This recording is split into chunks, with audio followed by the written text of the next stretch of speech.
हम उस पॉइंट पे खड़े हैं जिस पॉइंट से इन गुफाओं की खोज 1819 में मद्रास रेजिमेंट के एक युवा सैन्य अधिकारी जॉन स्मिथ ने की थी। कहा जाता है कि स्मिथ शिकार की तलाश में निकले थे, तभी उन्होंने वाघोर नदी के सामने एक गुफा की मुहावनी को देखा जो इंसान द्वारा बनाया हुआ लग रहा था। इसके बाद वह अपनी टीम के साथ गुफा में गए। वहाँ उन्होंने दीवारों में शानदार नक्शी देखी और उस दुनिया की सबसे प्राचीन विरासत सामने आई जिसे देखकर पूरी दुनिया अभी तक दंग रह जाती है। अगर वास्तुकला की बात की जाए तो अजंता की गुफाओं में खासकर बौद्ध धर्म की छवि, दीवारों पर अनोखे चित्र, कुछ अद्भुत पुरातत्व बातें और प्रकृति की सुंदरता जो मन को मोहित करती है। इन गुफाओं का निर्माण दूसरी शताब्दी ईस्वी पूर्व से छठी ईस्वी के बीच हुआ था। यह गुफाएं भारत की परंपरा और ऐतिहासिक कलाकृति को बहुत अच्छे से सजोई हुई है। इस वीडियो में हम अजंता की गुफाओं के बारे में जानकारी लेंगे। यहाँ हम अजंता की गुफाओं का इतिहास, वास्तुकला और रहस्य के बारे में विस्तार से देखेंगे। तो आइए अजंता की गुफाओं की वास्तुकला के विषय में विस्तार से जानें। अजंता की गुफाएं महाराष्ट्र के औरंगाबाद जिले में स्थित है। यह भारत की समृद्ध विरासत को दर्शाती है। इसे यूनेस्को विश्व धरोहर स्थल वर्ल्ड हेरिटेज साइट के रूप में सन 1983 में स्वीकार किया गया है। स्मिथ की इस खोज की खबर पूरी दुनिया में तेजी से फैलने लगी। उन्होंने अपने नाम को बोधिसत्व की मूर्ति पर उकेरा। फिर साल 1844 में एशियाटिक सोसाइटी ने मेजर रॉबर्ट गिल को यहाँ बनी चित्र की प्रतिकृतियाँ बनाने के लिए नियुक्त किया गया।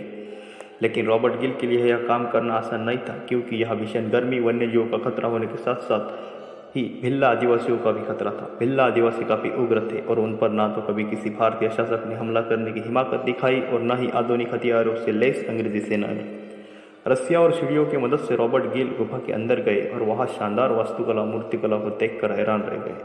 यह बुद्ध की हजारों छवियाँ थी जो आज दुनिया में करोड़ों लोगों को एक सोच के लिए प्रेरित कर रही है। यह इस बात की ओर इशारा करता है कि भारतीय यूनानी संस्कृति का विस्तार करीब 400 ईस्वी पूर्व सिकंदर महान के दौरान हो गया था। फिर हेलोनेस्टिक काल में यह अफगानिस्तान और भारत के व्यापारी मार्गों के अलावा चीन और जापान तक तेजी से फैला। रॉबर्ट गिल ने अपने 27 कैनवास को दक्षिण लंदन के क्रिस्टल पैलेस में प्रदर्शित किया, लेकिन 1866 में 23 कैनवास आग में जलकर राख हो गए। इसी बीच 1850 में रॉयल एशियाटिक सोसाइटी द्वारा गठित रॉयल केव टेम्पल कमीशन ने 1861 में भारतीय पुरातत्व सर्वेक्षण की नींव रखी। सर अलेक्जेंडर किनगम भारतीय पुरातत्व सर्वेक्षण के पहले महानिदेशक थे। इन्होंने इस पद पर नियुक्त किया गया। यह वर्ष 1861 में किया गया था। वीन एन ताक्संग के लेखन के आधार पर उन्होंने प्राचीन बौद्ध स्थलों की खोज की और सारनाथ और सांची आदि में पुरातत्व की खुदाई की। वही बीते 2 दशकों में भारतीय पुरातत्व सर्वेक्षण ने नई तकनीक का इस्तेमाल करते हुए हजारों साल पहले कलाकारों द्वारा इन चित्र को बनाने की तकनीक का खुलासा किया। बताया जाता है कि इन छवियों को बनाने के लिए अफगानिस्तान में मिलने वाला लेपिस लेंजुली यानी राजवर्त पत्थर का भी इस्तेमाल किया गया है। इसे हिंदी में नीलमणि कहा जाता है। नीले रंग के इस पत्थर को प्राचीन इतिहास में नवरत्न का दर्जा हासिल है। अलग अलग काल में इन गुफाओं को दिया था अंजाम। माना जाता है कि अजंता की गुफाओं को सातवाहन काल और वाटक काल, 2 अलग अलग कालों में बनाया गया था। इस गुफा की ऊंचाई 76 मीटर तक है। यह गुफाएं जातक कथाओं के जरिए भगवान बुद्ध के जीवन को दर्शाती है। इन गुफाओं को प्रमुख वाटक राजा हरिसेन के संरक्षण में बौद्ध भिक्षुओं द्वारा बनाया गया था। इतना ही नहीं, यह चंद्रगुप्त द्वितीय के शासनकाल के दौर में आया चीनी बौद्ध यात्री फहियान और सम्राट हर्षवर्धन के दौर में आया वैन ताक्संग की जानकारी भी पाई जाती है। अजंता की गुफाओं में एक भाग बौद्ध धर्म के ध्यान की झलक देखने के लिए मिलती है, तो दूसरे में महायान संप्रदाय की ज़्यादातर गुफाओं में ध्यान लगाने के लिए कमरों का आकार अलग अलग है। इससे साफ है कि कमरों का महत्व के आधार पर ही बनाया गया होगा। यह छवियों को बनाने के लिए फ्रेस और टेम्परा 2 विधियों का इस्तेमाल किया जाता है। इन तस्वीरों को बनाने से पहले दीवारों को रगड़कर साफ किया जाता है। फिर चावल के मोड़, गोंद, पत्तियाँ और कुछ अन्य रसायनों का लेप चढ़ाया जाता है। सदियों बाद भी इन चित्र की चमक पहले जैसी बनी हुई है। अजंता की गुफाओं में सबसे खास बात है गौतम बुद्ध की सोती हुई प्रतिमा। इस प्रतिमा की सुंदरता किसी को भी मंत्रमुग्ध कर देगी। सच में अजंता की गुफाएं सदियों से निर्वाण का प्रवेश द्वार बनी हुई है। इंटरेस्टिंग फैक्ट दोस्तों, वैसे तो यहाँ पर लगभग सभी गुफाएं बौद्ध धर्म की गुफाएं हैं, लेकिन इनमें से गुफा नंबर 30 और गुफा 31 जैन गुफाएं हैं। इनका निर्माण 6ठी शताब्दी में वाहतक राजवंश द्वारा करवाया गया था।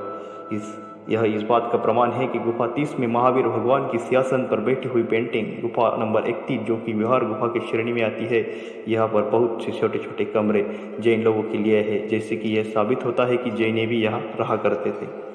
अजंता में कुछ हिंदू गुफाएं हैं। अजंता की गुफाओं में कहीं भी हिंदू गुफा नहीं है, लेकिन नंबर 19, 26 और 29 पर हिंदू धर्म का थोड़ा प्रभाव दिखाई देता है।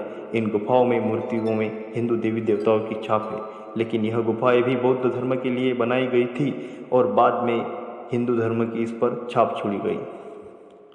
ऐसा माना जाता है कि जब बौद्ध इन गुफाओं को छोड़कर चले गए थे तो बहुत से हिंदू साधु इन गुफाओं में बसने लग गए थे, जिनके कारण हिंदुओं का प्रमाण भी इन गुफाओं में मिलता है। कुछ लोगों का ऐसा मानना है कि जब बौद्ध धर्म का भारत में पतन शुरू हो गया था तो उस समय बहुत से बौद्ध भिक्षुकों ने हिंदू धर्म को अपना लिया था और हिंदू देवी देवताओं की पूजा करने लग गए थे। अब जानते हैं गुफाओं के बारे में।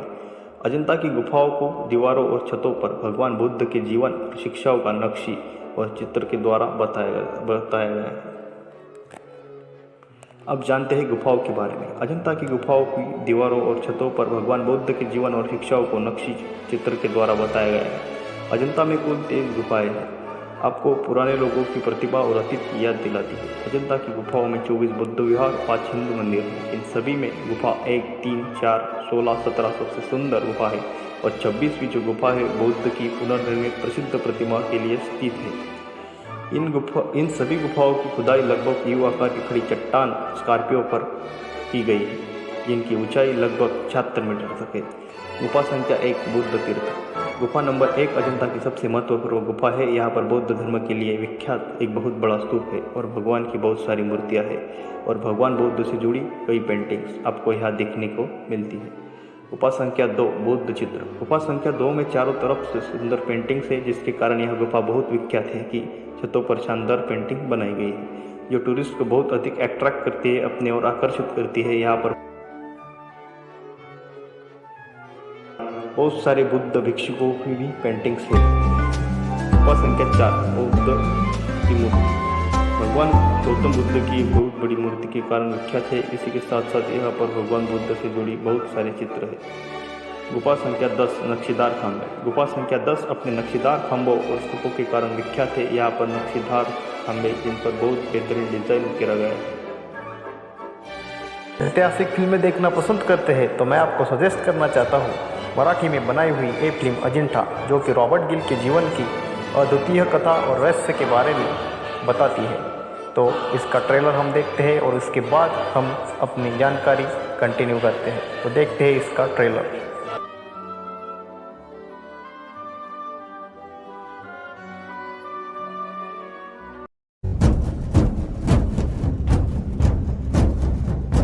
प्रेमाला नसते भाषा न कोणतीही बोली, प्रेमाला लागते फक्त हृदयाची खोली।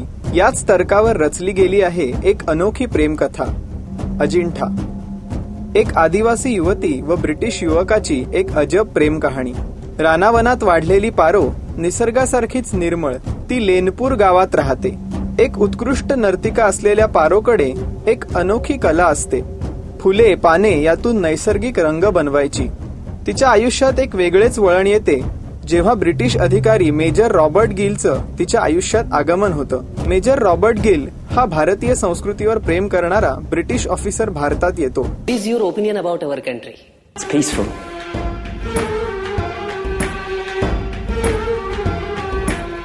Spiritual. त्याची भेट पारोशी होते। जात वेगळी, भाषा वेगळी, पण म्हणतात ना प्रेमासाठी फक्त भावना पुरेशा असतात। Paro, who really are you? तुम्ही काय बोलताय मला काय बी कळत नाही। प्रेम उमलतं, पण काही समाज कंटकांच्या नजरेत ते खुपतंही। परत जर त्याचं कडक केलीस तर त्याला तिथंच काढून टाकाल। हे फुललेलं प्रेम कोमेजून तर नाही ना जाणार। अगर आप अजंता की गुफाओं देखने जाने का प्लान बना रहे हैं और यहाँ जाना चाहते हैं, यहाँ जाने का सबसे अच्छा समय कौन सा है, तो पर्यटकों के लिए ये गुफा पूरी साल खुली रहती है, लेकिन महीने के हर सोमवार को यह बंद रहती है, क्योंकि इन सभी मूर्तियों की चमक बरकरार रखने के लिए इन पर केमिकल स्पेयरिंग की जाती है। आप साल में किसी भी मौसम में इन गुफाओं को देखने आ सकते हैं, लेकिन अक्टूबर से फरवरी तक अच्छी जलवायु और ठंडा मौसम होने की वजह से यहाँ पर्यटकों की उपस्थिति पूरे साल की अपेक्षा में काफ़ी ज़्यादा होती है। और मज़े की बात ये है कि आप विदेशी पर्यटकों के साथ मज़ेदार फोटो भी खींच सकते हैं। तो दोस्तों, कैसा लगा आपको आज का वीडियो और ये जानकारी अच्छी लगी हो तो इससे अपने करीबी साथियों के साथ साझा करें और चैनल को सब्सक्राइब लाइक करना बिल्कुल भी न भूलें। तो मिलते हैं किसी नए वीडियो और ऐतिहासिक जानकारी के साथ, तब तक के लिए बाय। जय हिंद, जय भारत।